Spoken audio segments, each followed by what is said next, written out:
mais uma vez. Vamos para a terceira e última lição sobre a armadura de Deus e vamos estudar sobre, é a única coisa que nos falta, o capacete. O capacete da salvação. Para que é que serve o capacete da salvação? Para que é que serve o capacete? Então nós vamos ver nesta lição o que é o capacete da salvação, para que serve, o que é que traz, qual o propósito. E vamos fazer uma leve conclusão. Ora bem, eu hoje estou embicada nos romanos e nas forças policiais. Não há aqui nenhum polícia, porque senão ia pedir perdão, mas... Isto, há bocado fui chamada a atenção, não é assim que se põe, pronto, é assim. É ao contrário, oh misericórdia, eu não dava para a polícia, quer dizer... Pronto, isto supostamente era assim e mais qualquer coisa. Qual é que ninguém me conhece, ninguém sabe. Este capacete... Estou-se a rir de quê? Nada. Pronto, eu vou tirar, senão vocês não estão com atenção. O capacete servia, no tempo dos romanos, também para proteger das quedas, das setas, e na altura também usavam muito as pedras. Vocês recordam-se que no tempo de David, como é que David matou o Golias? Com uma funda, certo? E o capacete tinha essa coisa de proteção. Então, no mundo do espírito, o capacete protege a nossa cabeça, o nosso cérebro, de pensamentos que são nada mais, nada menos que as setas do inimigo, certo? A salvação é uma enorme defesa contra a dúvida e insegurança e outras armas do nosso inimigo. Vamos abrir em João 5, por favor.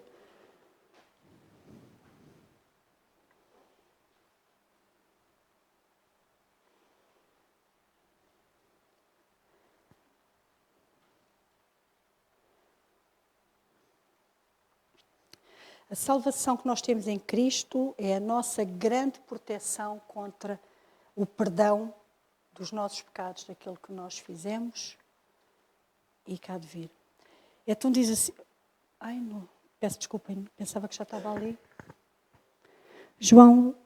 Desculpem, 1 de João, peço desculpa, 1 de João 5, 11.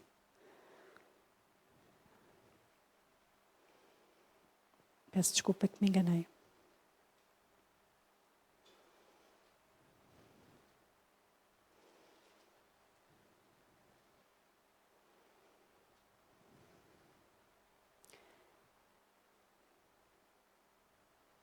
Já abriram todos?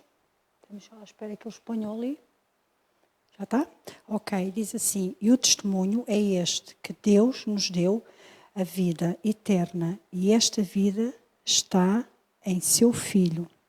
Quem tem o Filho tem a vida. Quem não tem, o Filho de Deus não tem a vida. Estas coisas vos escrevi para que sabeis que tendes a vida eterna e para que creis no nome do Filho de Deus.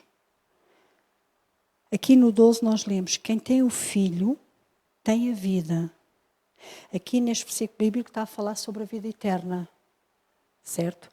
Mas eu gosto de pensar, e acho que vocês também vão concordar, a vida. A vida engloba todas as áreas da nossa vida, não é só a vida. Quantas vezes a vida não está também a paz? Quem tem o Filho de Deus tem paz, tem amor. Quem tem o Filho de Deus tem a vida eterna, que é o que ele diz aqui. Aqui neste versículo bíblico está a falar especificamente sobre a vida eterna. E quem não tem o Filho de Deus não tem a vida. Quantas pessoas não têm a vida? Quantas pessoas não têm... Chegam a casa e têm um inferno. Quantas pessoas chegam a casa e não têm nada. Nada no sentido de nada. Têm 4 paredes e não têm quem lhes diga boa noite. Então somente isto. Quantas pessoas chegam a casa e começam logo por quando morrer vais para o céu. Que é para não dizer coisas muito. Porquê? Porque não há paz, porque não há amor. A vida engloba tudo isso, porque o nosso Deus, quando nos dá vida com abundância. Embora aqui seja relativa à vida eterna. Mas eu, quando leio, é vida. Engloba todas as áreas da minha vida. Todas as áreas da minha vida. A gente, ainda há bocadinho a pastora Piedade veio-me cumprimentar e cumprimentou-me com a paz do Senhor. Quão importante é que a gente tenha a paz do Senhor na nossa vida.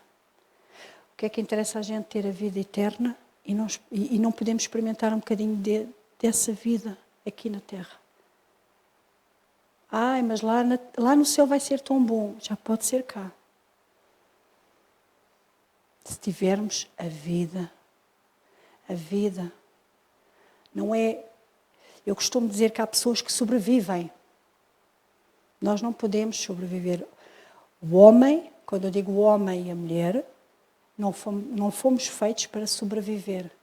Fomos feitos para ter vida com abundância. Mas essa vida com abundância temos que dar um passo, que é tão simples.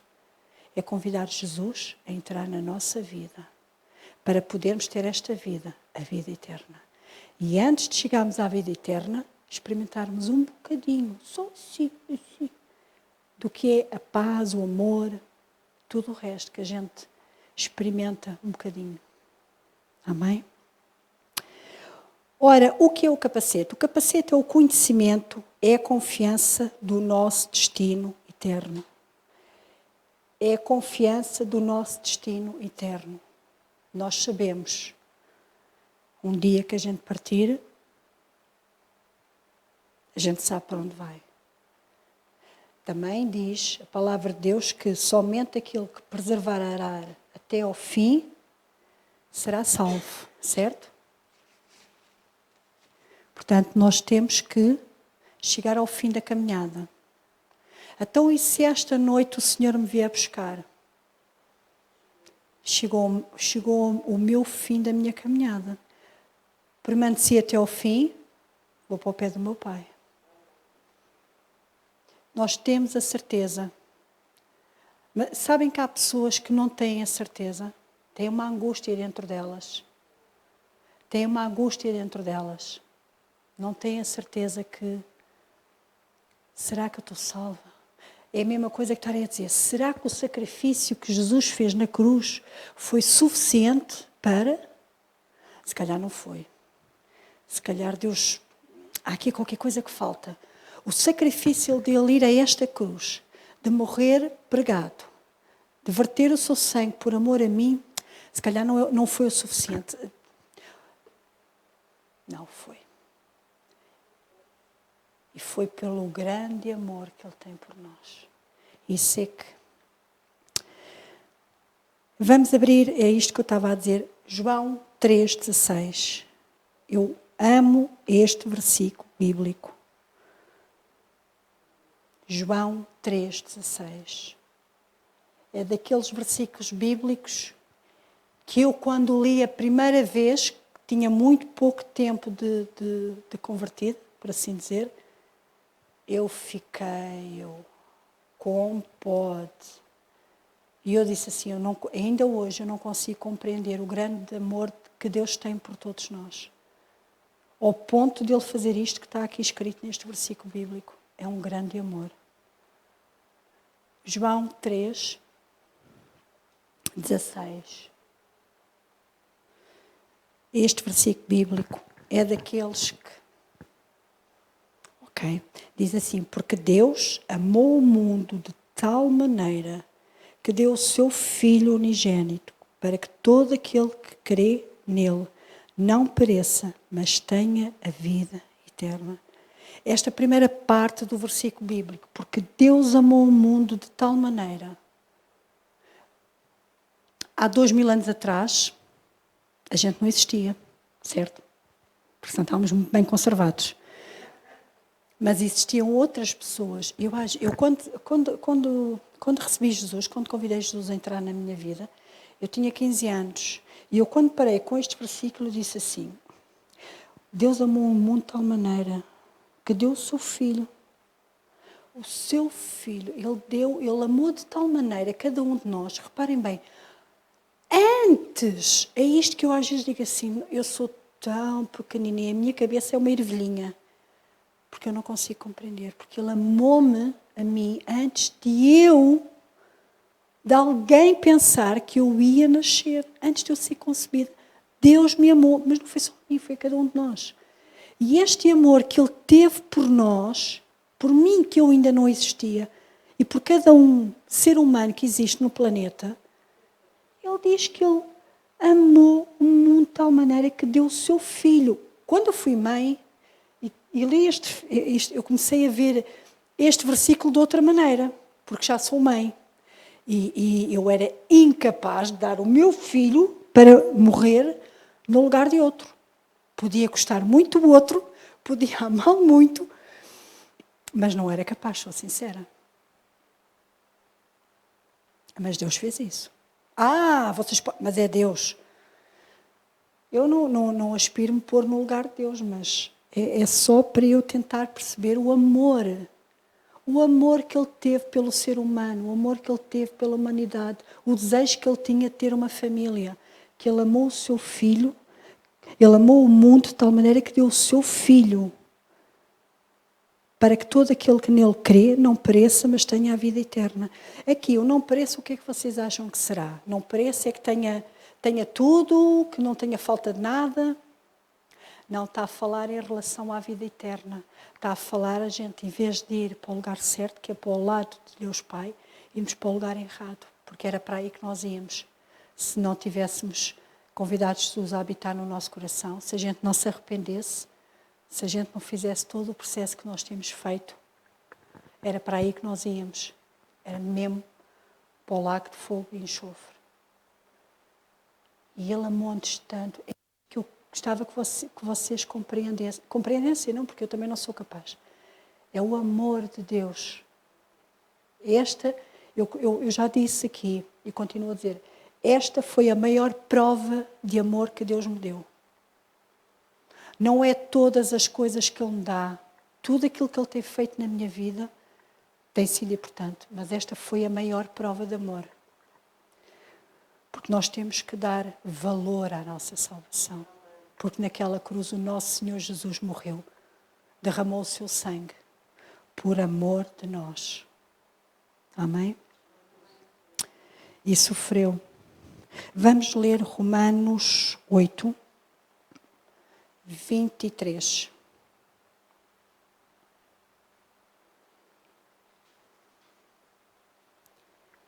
Aqui é outra, eu penso, não estou a dizer que vocês podem não ser da mesma opinião que eu, mas esta é a outra maneira que Deus tem de me provar o seu amor. Embora a maior prova de amor é o outro versículo bíblico. Esta é a maior prova de amor que Deus me deu. É ter dado o seu filho, a única coisa que ele tinha. Ele negou Jesus. Ele negou Jesus para que a gente hoje pudesse chegar diante do trono de Deus e clamar Abba. Isso foi um preço muito alto. E então, não sei se já abriram Romanos 8, sim, 8:23 que diz, 28. Eu disse 23? Peço desculpa, 28. E sabemos que todas as coisas contribuem para o bem daqueles que amam a Deus, daqueles que são chamados por seu decreto. Esta é outra prova de amor que Deus tem para conosco. Sabemos que todas as coisas contribuem para o bem daqueles que amam a Deus. Mesmo durante uma tribulação, diante de um problema, diante de um ataque, todas as coisas contribuem para o bem que é daqueles que amam a Deus. E todos nós amamos a Deus. Senão não estaríamos aqui. Tudo aquilo que parece que vai, que não está, que não... Porquê é que eu tenho que passar isto? Porquê é que está-me a acontecer isto? E agora? E o que é que eu faço? E não há solução. Calma. Por todas as coisas, aquilo que está a passar na sua vida vai concorrer para o seu bem. Como? Agora não conseguimos ver.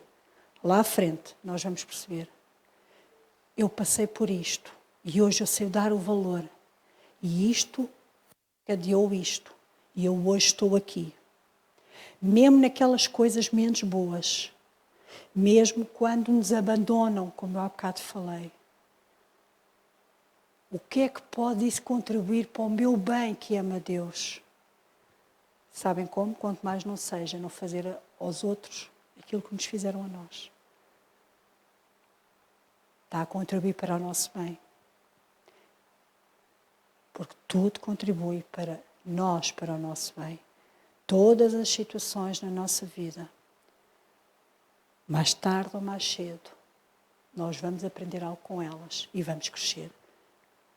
Pode doer, porque às vezes dói, mas vamos crescer. Amém? Ora bem, então vamos ver, para que é que serve?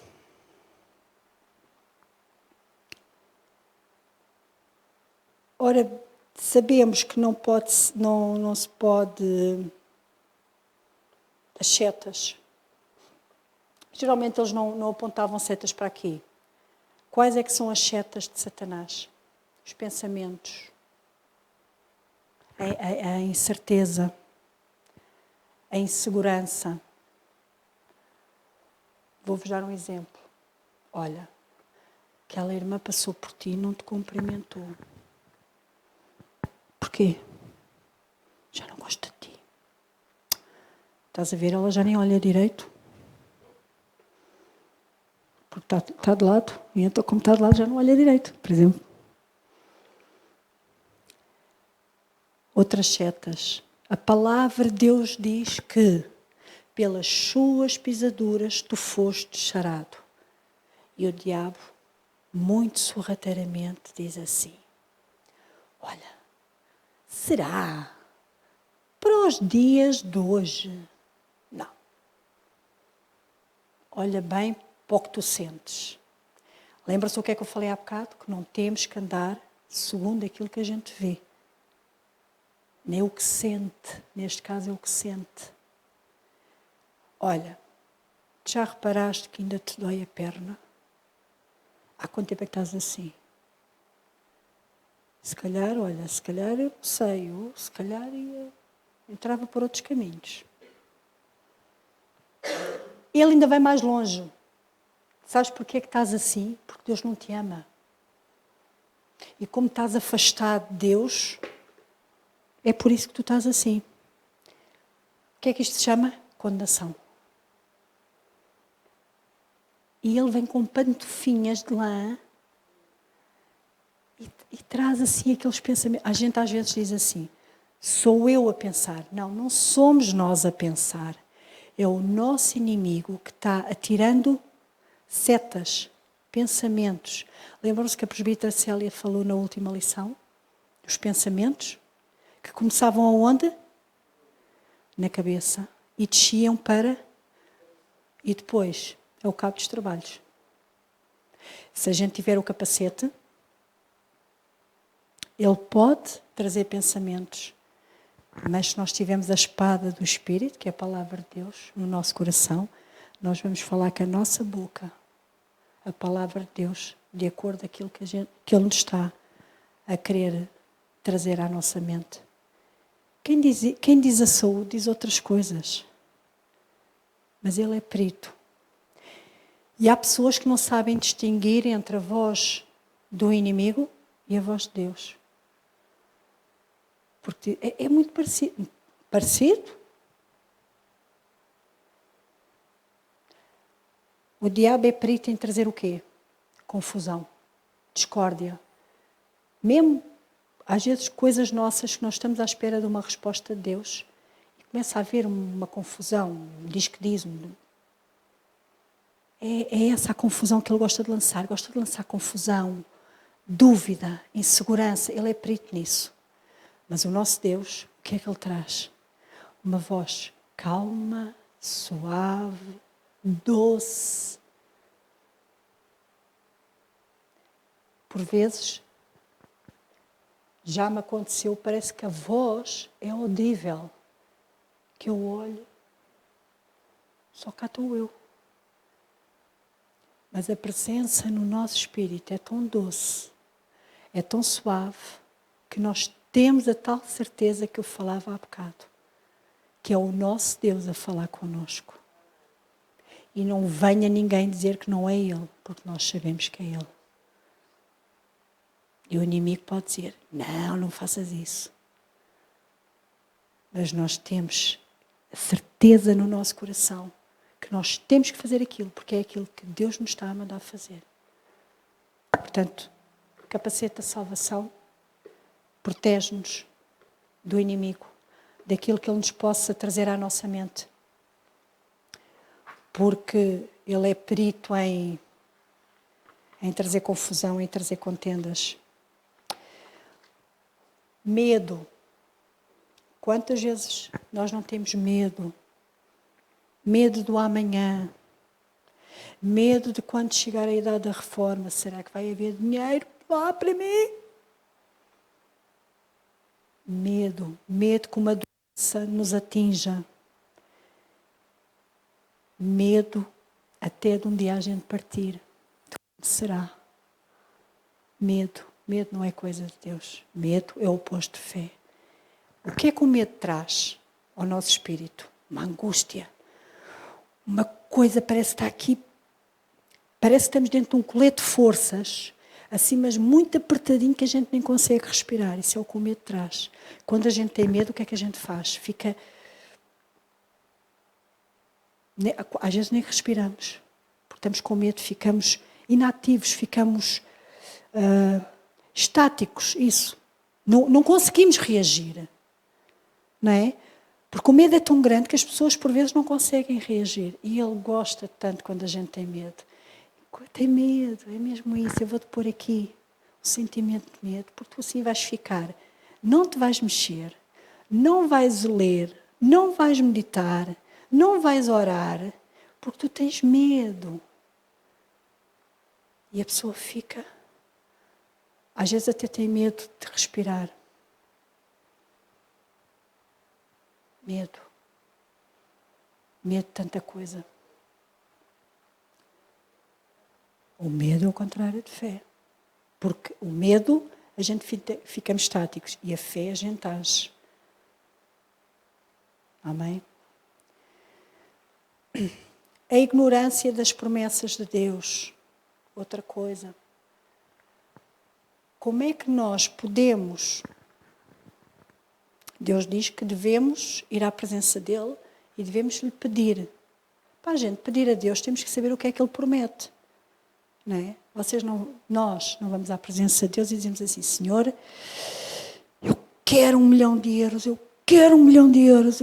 Tu podes crer, filha, mas eu não tenho isso para ti. Essa é uma promessa de Deus? Não é. Prosperidade é uma promessa de Deus? É. Saúde é uma promessa de Deus? É. Paz é uma promessa de Deus? Sim. Longanimidade é uma promessa de Deus? Sim. É isso tudo que Deus nos vai dar. Porque Deus promete. Outra coisa é Deus falar ao nosso coração e dizer, eu vou-te dar isto. É diferente. Quando Deus nos diz, eu vou-te dar isto, nós sabemos no nosso espírito que é Deus que está a falar connosco. É uma promessa específica para nós, para a nossa vida. Mas nós, quando queremos algo, temos que ir às promessas, temos que conhecer as promessas de Deus. Temos que saber o que é que Ele promete. Ele diz, filha, podes pedir tudo isso, mas eu não te vou dar porque não te prometo isso. Mas tu prometes proteção, prometo, e eu protejo-te. Prometes que abençoas toda a obra das minhas mãos, e eu abençoo. Mas tu prometes que eu sou bendita, e tu és bendita, e tudo aquilo que Ele promete, Ele cumpre. Mas para nós termos conhecimento das promessas, temos que ler, meditar e orar. Certo? A educação, a educação nas nossas escolas, nós estamos muito mal em relação a estas áreas, porque tiraram as Bíblias da escola e eu acho que que há um tempo assisti a uma coisa que mexeu muito comigo. Se nas escolas fosse ensinada a palavra de Deus, 90% das situações nas escolas não aconteciam. 90% das situações nas escolas não aconteciam. Há situações nas escolas, e vocês sabem porque é que eu estou a dizer isto, que não lembra a ninguém. Não lembra a ninguém. E eu tenho pena que cada vez mais não se faça isso. Porque era tão mais fácil. Mas é tão mais fácil outras coisas. E depois, claro está, o nosso inimigo não quer que a palavra de Deus seja pregada. Por isso, quando vem um cartaz evangélico, rasga-se. Rasga-se.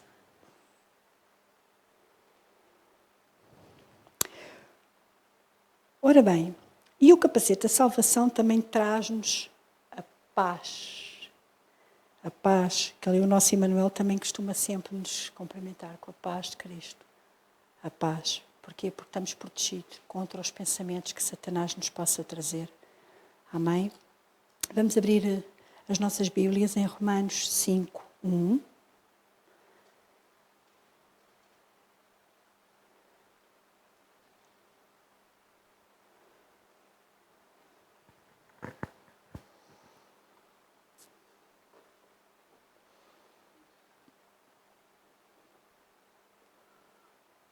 E diz assim: sendo, pois, justificado pela paz, temos paz com Deus, por nosso Senhor Jesus Cristo. Quem é que nos pode dar a paz? Só Jesus. Quem é que pode trazer paz a uma casa? Só Jesus. Quem é que pode trazer paz a um coração angustiado? Só Jesus. Pode haver paz. Há pessoas que procuram essa paz no mundo. Até podem ter, sim, fração de segundos. Mas nós, que temos a verdadeira paz de Deus, somos milionários. Milionários. A gente costuma dizer, não há dinheiro que pague a paz. Não é? O povo tem a mania de dizer, não há dinheiro que pague a paz. Ainda eles não experimentaram a paz que a gente já experimentou. Quando eles conseguirem experimentar esta paz, o conceito deles vai mudar totalmente também de paz. Conclusão. Quem não tem capacete é porque ainda não aceitou Jesus. Portanto, para ter o capacete, para ter a couraça, para ter tudo isso, tem que ter aceito Jesus. Amém? Um capacete folgado é porque é aquele que está inseguro da sua entrega. O capacete não está justo, é como este, abana por todo o lado. Ele não está seguro, da sua entrega. Será que eu estou salva? Será que... Se calhar não estou. Se calhar não estou, não. Eu tenho que fazer a oração outra vez. Só a terceira vez é que a oração tem poder. Pronto, está bem. Se calhar punhas era o capacete como deve ser. Bem assim, bem justinho, que é para... Quando vier as setas e as balas, não te atingirem a cabeça. O capacete apertado faz com que a gente duvide da validade de certos ensinamentos que houve. Eu esta semana ouvi o pastor dizer, mas será que é verdade? Será? Ele se calhar leu mal. Ou ele leu mal ou eu percebi mal. Não, eu acho que não. Acho que isto não é para os tempos dois. Deixa-me rasgar esta página. Na semana a seguir, não, isto também não é para os dias de hoje. Ao fim de 365 dias, quando leva a Bíblia para...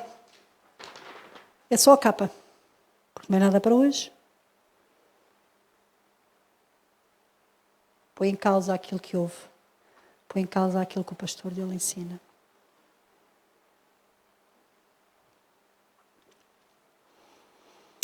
Há alguns que nem sabem a diferença, que era isto que eu há bocado estava a explicar, a diferença entre a voz de Deus e a voz de Satanás. Outras peças complementares, isto é quase hoje um desfile de moda. O cinto da verdade, que é a palavra de Deus, que tem de estar sempre no centro das nossas decisões. Eu quero saber o que é que hei de fazer, então vou à palavra de Deus. Deus não vai dizer se você vai ter, sei lá, às vezes ouve com cada parvoíce que até parece. Deus não vai dizer se você se vai casar daqui a 2 anos, daqui a 3, daqui a 4. Ou se a sua mulher vai ter cabelos louros ou então que vai casar com a Beltrana Josefina das Couves. Não, Deus não diz nada disso. Porque às vezes as pessoas andam à procura disso. O cinto, que era aquilo que eu estava a dizer, serve para as calcinhas não caírem. Para a armadura não cair. O Bruno está a ficar aflito. Cingir é o ato de preparação. Portanto, preparar toda a armadura. Preparar as sandálias da Carla, preparar o casaco que é a couraça ali da nossa flor, a espada, não é agora visto, e começo pelo fim, começo pela cabeça, depois vou para os pés, depois não. É pôr a couraça, vocês recordam-se do Carlos, e o Carlos quando se começava a equipar para sair tinha as calças, a camisa, as meias, as cuecas, os sapatos, a aliança, tudo assim. Então ele começava as meias, as cuecas, as calças, tinha ali tudo. Então nós devemos ser assim. Ter tudo pronto para vestir a armadura toda e não esquecer do cinto, porque senão a armadura, se não puser o cinto, as calcinhas, e não convém, não vai ficar bonito. Ok? E orar a todo o tempo no Espírito. Orar a todo o tempo. Na guerra espiritual, esta é a verdadeira guerra contra Satanás, que existe dedicação e oração. E a oração não pode ser mais uma arma. A oração não é mais uma arma. A oração deve ser constante. Com batalha, sem batalha, com tribulação, sem tribulação. Em todas as ocasiões da nossa vida nós devemos orar. Quão importante é orar. Amém? E nunca desistir. Nunca deixar de orar. Nunca deixar de... Senhor, eu trago-te a vizinha do quinto esquerdo, que gosta muito de sacudir o tapete cá para baixo, que ela vai morar para o resto do chão. Estou a falar coisas patetas, mas a importância de orar. De orar pelas pessoas que se cruzam nos nossos caminhos, que às vezes nos incomodam tanto. Há qualquer coisa na pessoa que nos incomoda. Mas não é incomodar de ser mau. É uma compaixão que nós temos pelaquela pessoa que nos leva a orar por ela. É aqueles que estão lá fora que ainda não conhecem Jesus, que se cruzam nos nossos caminhos. O nosso pastor costuma dizer que para que é preciso ir tão longe? Nós temos o nosso bairro, nós temos o nosso prédio para falar. Não é? A sua família. Às vezes mesmo ao nosso lado, a nossa família. E nunca desistir. Eu já estou a orar por eles há tanto tempo. Eu já estou a orar por esta situação há tanto tempo. Eu já luto por esta situação há mais de 1 ano. Vou desistir. Conforme a gente deita a armadura toda para o chão, estamos a desistir e estamos a dar a vitória ao nosso inimigo. Estamos-nos a render. É como se a gente, na espada, metesse um lençolinho branco e disséssemos assim, Satanás, a gente rende-se. Nunca. Ele é que tem que fazer isso. E dobrar o joelho dele. Nunca nos rendermos. Podemos até desfalecer, mas peça ajuda. Peça ajuda a um irmão que dê as mãos consigo em oração para que você não desfaleça. Se precisa de ser aconselhado, peça ajuda ao nosso pastor para ser pastoreado, para ser aconselhado, para darem as mãos em oração e continuar a orar, mas nunca, nunca desistir.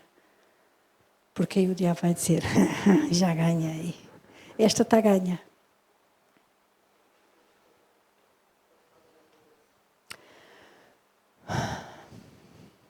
Agora vou ler aqui a conclusão. Nós somos soldados de Jesus. Precisamos todos os dias da armadura de Deus. Todos os dias, porque todos os dias a gente vem para a rua. Mas mesmo que a gente não venha para a rua, mesmo que a gente fique em casa, veja bem, aquele senhor, Satanás, que nem merece isso,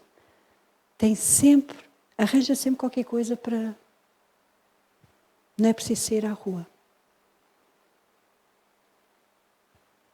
Portanto, nós devemos sempre vestir a armadura de Deus. Devemos de ler, meditar, estudar e orar. Ai, mas eu não consigo fazer isso sempre. Eu também não consigo fazer sempre. Mas orar. Como o nosso pastor diz, nem que seja dizer, Senhor, só quero estar na tua presença. Há dias que só apetece dizer isso.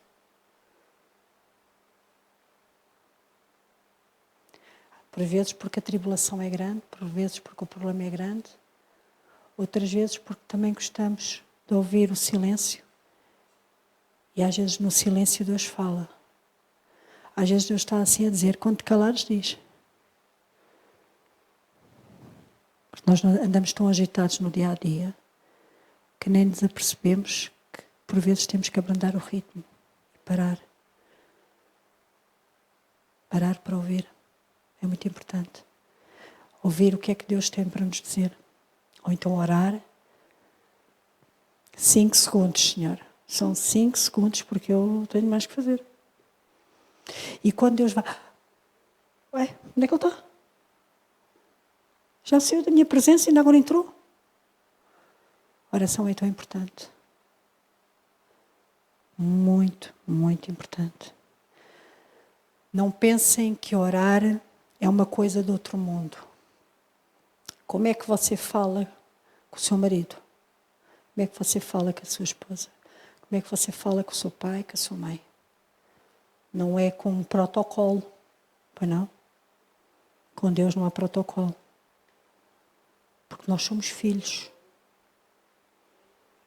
A única coisa que nós temos é ir à presença do nosso Pai em nome de Jesus. É a única coisa. Tudo o resto, eu costumo dizer assim, estou correta, é a minha comunhão, é a minha oração. Senhor, eu hoje estou aqui só para te fazer caixinhas. Sou só eu que faço isso. Quantas vezes a gente vai a Deus só para fazer caixinhas? Não é justo. Quantas vezes, Senhor? E outras vezes só para dizer que Tu és grande, Tu és maravilhoso, Tu és misericordioso. Eu sem Ti eu nada sou, eu preciso de Ti, Senhor. Se Tu me tirares o ar para respirar, o que é que me acontece? Eu preciso de Ti. Eu não quero, eu não posso viver sem Ti. Então somente isto. E vocês vão ver que a presença de Deus vem à vossa vida.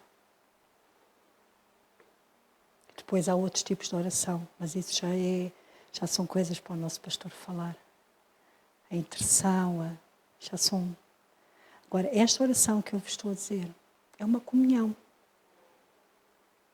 Por vezes vocês vão sentir a presença de Deus muito forte, por vezes vocês vão ter a noção que Deus vos falou algo que vocês têm que fazer ou que Deus vai fazer.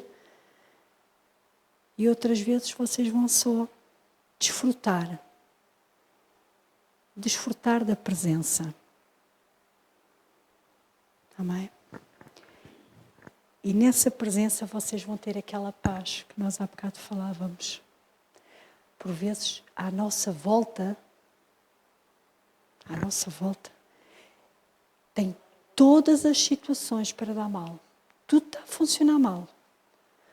Parece que não há mais nada que a gente diz, não há mais nada. Está tudo, mas dentro de nós temos uma paz que eu digo assim, isto é de loucos. Parece que está o mundo todo a desabar à minha volta e eu estou na paz do Senhor, a verdadeira paz do Senhor. Amém?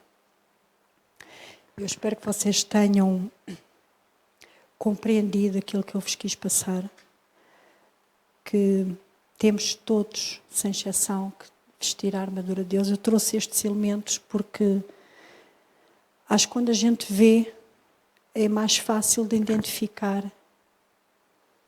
Eu sei que vocês não são crianças, mas acho que é mais fácil a gente ouvir a espada, perceber para que é que a espada serve e para que é que a espada serve no mundo do Espírito. Espero que vos tenha ajudado. E vamos orar. Amém?